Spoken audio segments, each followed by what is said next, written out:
오늘은 무지조 아니고 무지조 하는 날입니다. 반갑습니다. 무서운 게 시대조가. 무서운 게 시대조. 미술 선생님께서 초등학생 시절 폭우가 미친도록 내리던 날이 있었다고 합니다. 그 폭우가 내리던 날 미술 선생님과 미술 선생님 어머니께서는 마트에서 장을 본 후 차를 타고 집에 가던 길이었고 비가 와서인지 차도는 꽉 막혀 있었다고 합니다. 한참이 지났는데도 막히는 차도를 보며 미술 선생님과 선생님 어머니는 길이 이렇게까지 막힐 리가 없는데 사고가 났나? 라고 생각하고 있을 때 저 멀리서부터 바닥에 고인 빗물이 웬 빨간색으로 번지기 시작했더랍니다.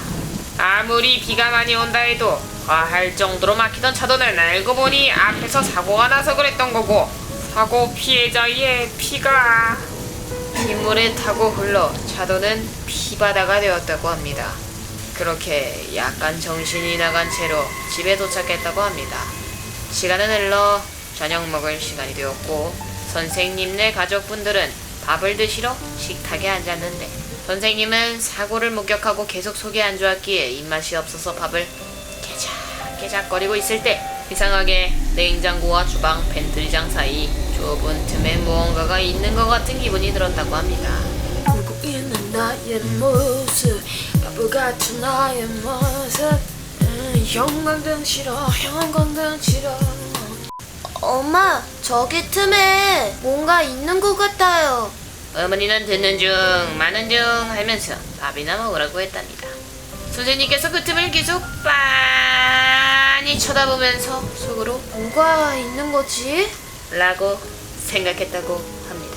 그런데 생각을 하면 할수록 틈에 있던 무언가의 형태가 점점 뚜렷해졌다고 합니다. 뚜렷해진 형태는 바로 웬 사람이 잔뜩 구겨져서 좁은 틈에 들어있었다고 합니다. 틈이 꽤나 좁기 때문에 사람은 이리저리 뒤틀린 채 기괴한 자세로 선생님을 빤히 쳐다봤다고 합니다. 진짜 완전 그냥 막 꼬여있는데? 심하게 구겨져 있는데? 웅크린 자세도 아니고? 너무 무서워진 선생님께서는 다시 어머니에게 말을 했다고 합니다. 엄마, 저 틈에 사람, 아니 귀신이 있는 것 같아요. 거짓말 아니에요, 진짜예요. 겁을 먹은 채 마구 소리치는 선생님에게 어머니께서는 뭐라는 거니? 조용히 하고 밥이나 먹어 라고 말했다고 합니다. 내가 볼 땐 어머니도 발견하셨는데 일부러 모르는 척 하는 것 같은데, 그치? 시간이 꽤 지났는데도 진정하지 못하고 계속 말을 하는 선생님에게 어머니께서 한숨을 쉬시더니 조용히 다가가 귀에다 속삭였다고 합니다. 그만 말해. 엄마도 보이니까. 이 소리를 들은 선생님은 온몸에 소름이 쫙 돋았고 무서워서 입이 더 이상 안 떨어졌다고 합니다. 알고 보니까 선생님만 보이는 줄 알았던 귀신은 선생님 어머니 눈에도 보였던 겁니다. 어머니도 처음에는 형태만 보였는데 선생님이 계속 귀신이 있다고 말하자 점점 또렷하게 보여서 속으로 무서워 뒤질 뻔했다고 합니다. 그리고 선생님께서 그땐 초등학생이고 어려서 잘 몰랐는데 지금 생각해보면 그때 사고난 귀신이 아닐까 하셨답니다. 틈에 기괴하게 구겨져서 들어간 모습이 마치 사고 직후 이리저리 뒤틀린 모습과도 무척 비슷하다고 했습니다. 그리고 선생님 어머니께서는 팬트리장을 밀어서 틈을 없애버렸다고 해요. 몰리테마 짱!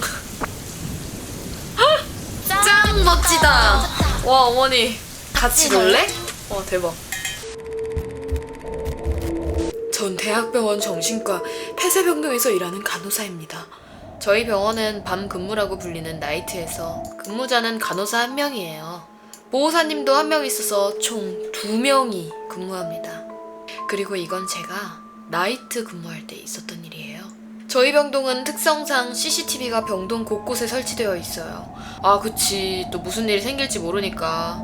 시간마다 병동을 둘러보는 라운딩 시간을 제외하면 근무하는 중간중간 CCTV를 보는 게 저희 업무죠. 그날은 자다가 깬 환자들도 없고 너무너무 조용한 나이트였어요. 저희는 이걸 스테이블 하다라고 표현하는데 정말 이대로라면 아무도 안 깨고 나이트 끝나는 거 아닌가 싶을 정도로 스테이블한 나이트였죠. 그런데 그런 생각을 하자마자 얼마 지나지 않아 환자 한 명이 비틀거리면서 나오더라고요. 머리가 하얀 할머니였어요. 처음 보는 얼굴이었는데 사실 처음엔 그러려니 했어요. 그날은 그전 듀티인 2부에 입원 환자가 3명 정도 있었어요. 스테이블한 나이트에 그전 듀티인 2부에 입원 환자가 3명 정도 있었다. 어렵다. 현대의학. 그래도 둘은 알고 있는 환자였기 때문에 아마 새로운 환자인가 보구나 하고 별 생각 없이 CCTV를 보고 있었는데, 할머니가 화장실 쪽으로 이동하다가 고개를 휙 돌리더니 CCTV를 많이 응시했어요. 그리고 기죽기죽 웃었죠. 긴 흰머리는 자다깨선지 산발이었고 정확히 CCTV를 향해서 뒤돌아서 입이 찢어져라 웃는 걸 보고 저 할머니 왜 저래? 진단명이 뭐더라? 라고 생각하면서 나가보려고 했어요. 그런데 할머니가 휙 돌더니 화장실 칸으로 들어갔어요.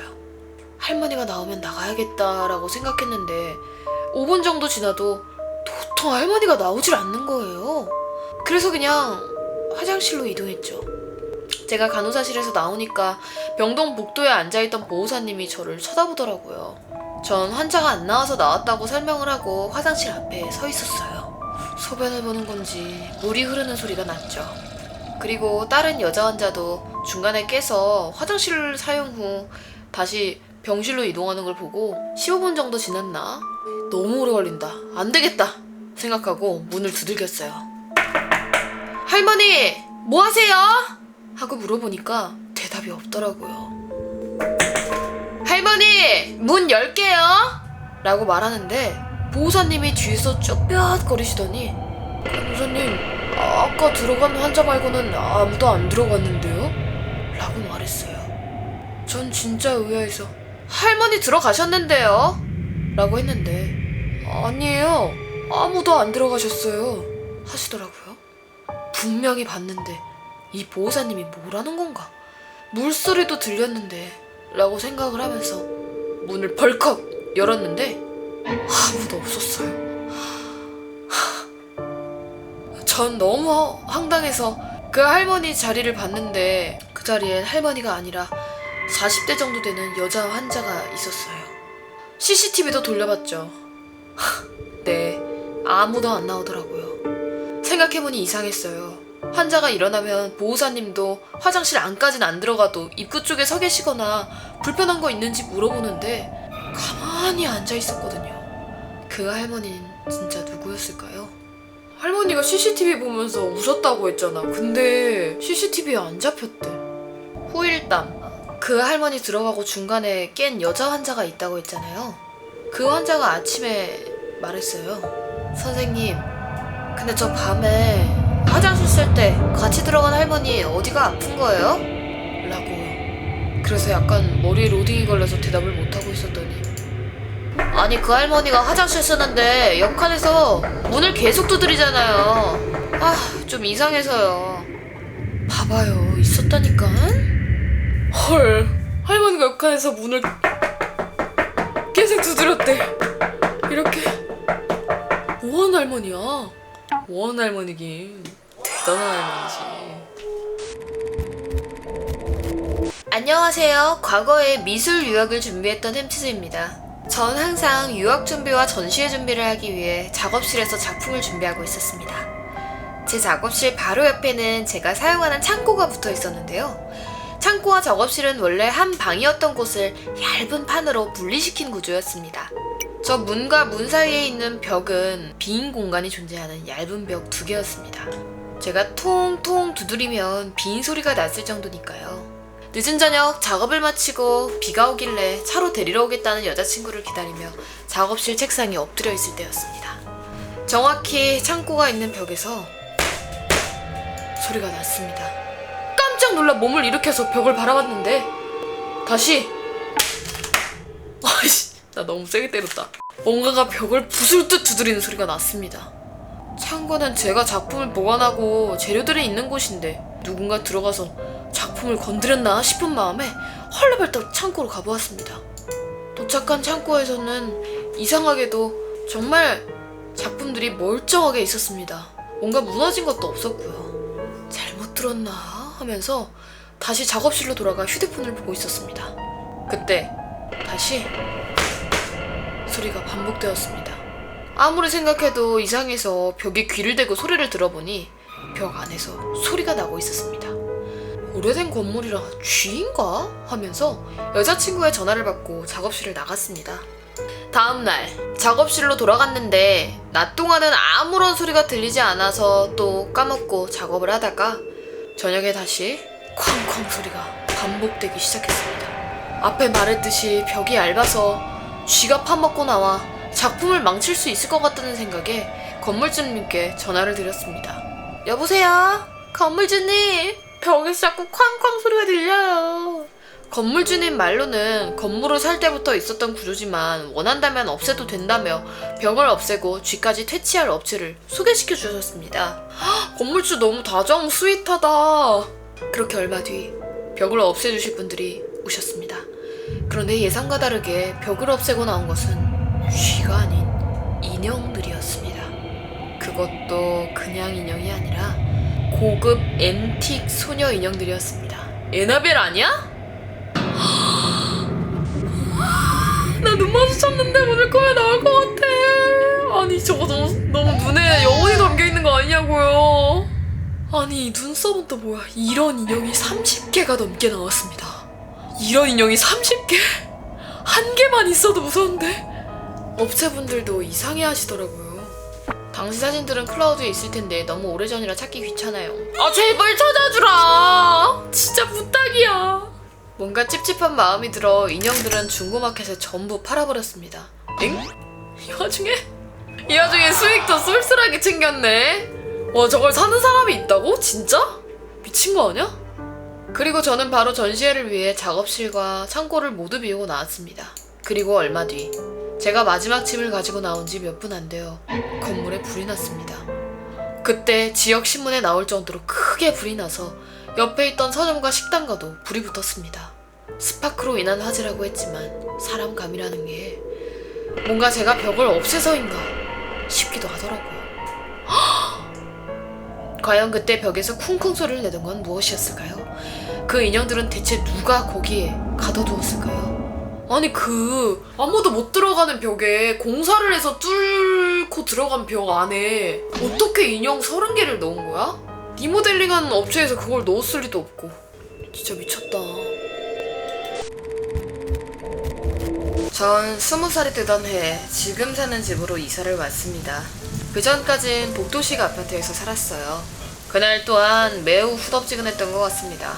종례 후 친구들과 저녁을 먹고 노래방도 갔다가 9시 무렵에 동네로 돌아온 저는 별 생각 없이 집으로 올라가는 엘리베이터를 기다리고 있었어요. 참고로 제가 살았던 아파트는 엘리베이터가 홀수층과 짝수층으로 나뉘어져 있어요. 단면들을 보면 대충 이런 느낌입니다.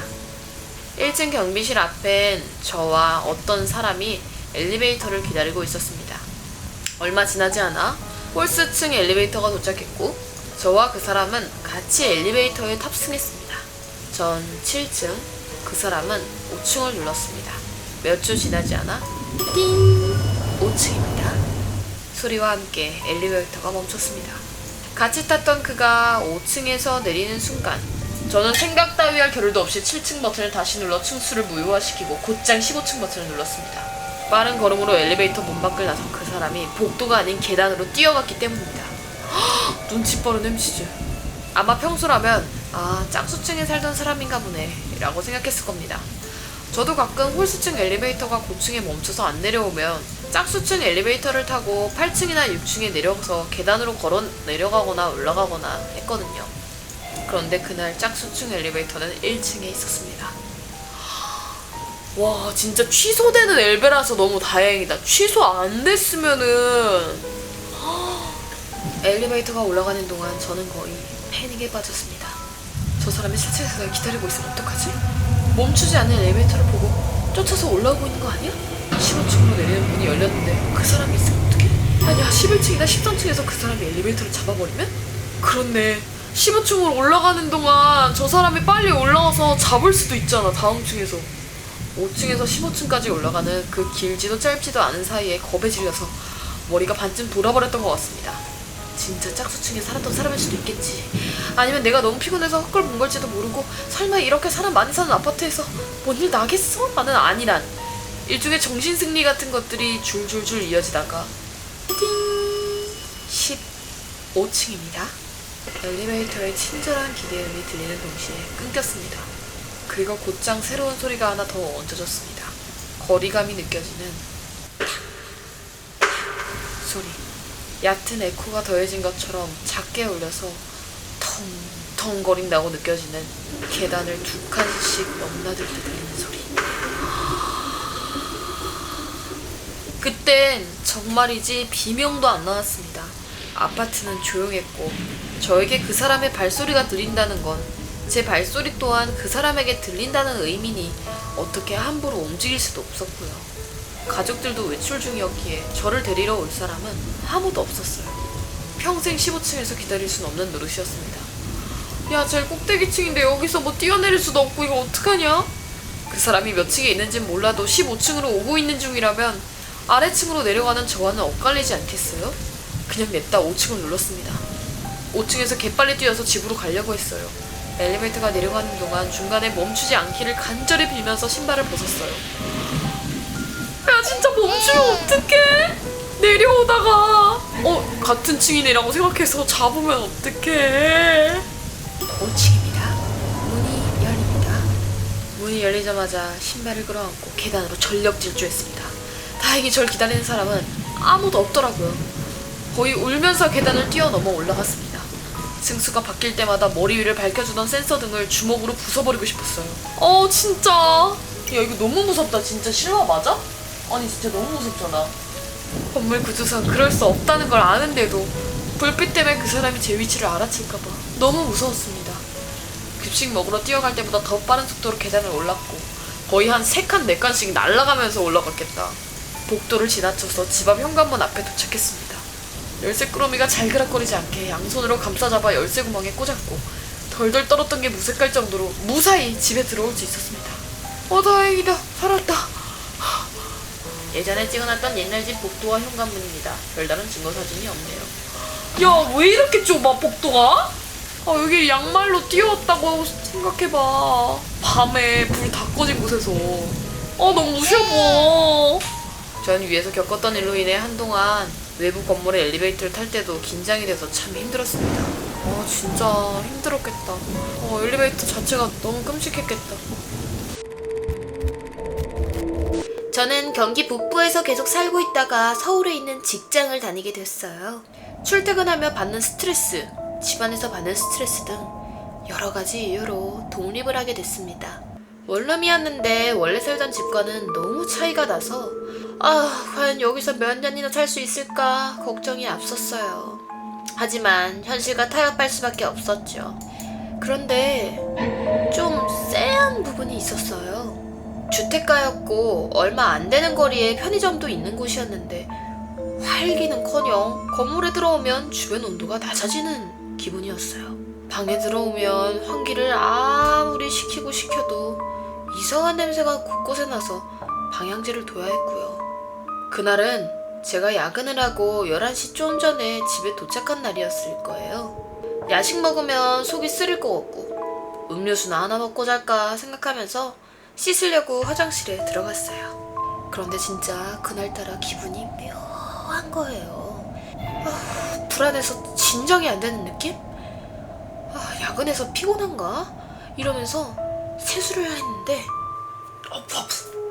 거울 너머로 화장실 구석에 있는 세탁기 옆에 검은 게 보였어요. 4살에서 5살 정도 되는 남자애기가 등을 돌리고 쪼그려 앉아있더라고요. 짧은 머리카락에 나시랑 반바지를 입고 있었는데 그냥 동네 꼬마 애들 같은 모습이었어요. 순간적으로 굳어서 눈을 못 뜨다가 제가 고개를 돌리기 전에 빨리 여기를 벗어나야겠다는 생각이 들었죠. 그리고 인터넷에서 주워들은 얘기 중에 귀신이 자기를 알아보는 걸 알면 그때부터 막 쫓아오면서 해를 끼친다고 하는 게 자꾸 생각나는 거예요. 그래서 최대한 평소처럼 행동하려고 하면서 수건으로 물기를 닦고 화장실을 나왔어요. 그 뒤로 잊을만 하면 남자아이 귀신이 자꾸 화장실에서 출몰하기 시작했습니다. 초반엔 정말 잠을 못 잘 정도였는데 사람은 적응의 동물이라고 솔직히 야근하면서 쌓인 피로를 딥슬립으로 푸느라 점차 익숙해져 갔어요. 야근이 진짜 사람을 이렇게 무섭게 만드는구나. 야근이 얼마나 힘들었으면. 그런데 한두 달 정도 지났을까? 귀신이 점점 몸을 돌리는 기분인 거예요. 그치. 가만히 있으면 귀신이 아니지. 분명 세탁기 앞에서 등을 보이고 쪼그려 앉아 있었는데 고개만 서서히 돌아가고 있는 겁니다. 그러다가 제가 본가로 튀기로 결심한 결정적인 사건이 터졌습니다. 고개가 반쯤 돌아가서 이제 남자의 귀신 옆 얼굴을 보고 있던 그 무렵 전 그래도 아직 제가 벽을 보고 있으니 방심하고 있었어요. 아니 어떻게 그 화장실에서 씻고 양치하고 머리 감고 세수할 수 있지?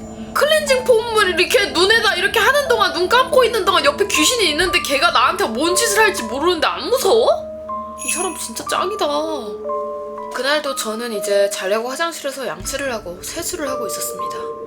대충 물로 거품을 헹구고 고개를 들었는데 거품 묻은 데가 없나 거울을 보는 순간 저는 물기를 닦을 새도 없이 방을 뛰쳐나올 수밖에 없었습니다.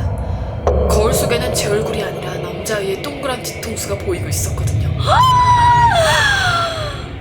정말 짧고 굵다. 후일담 좀 써주라 제발. 제발 부탁이야. 오늘의 무서운 게 지대조화는 여기까지.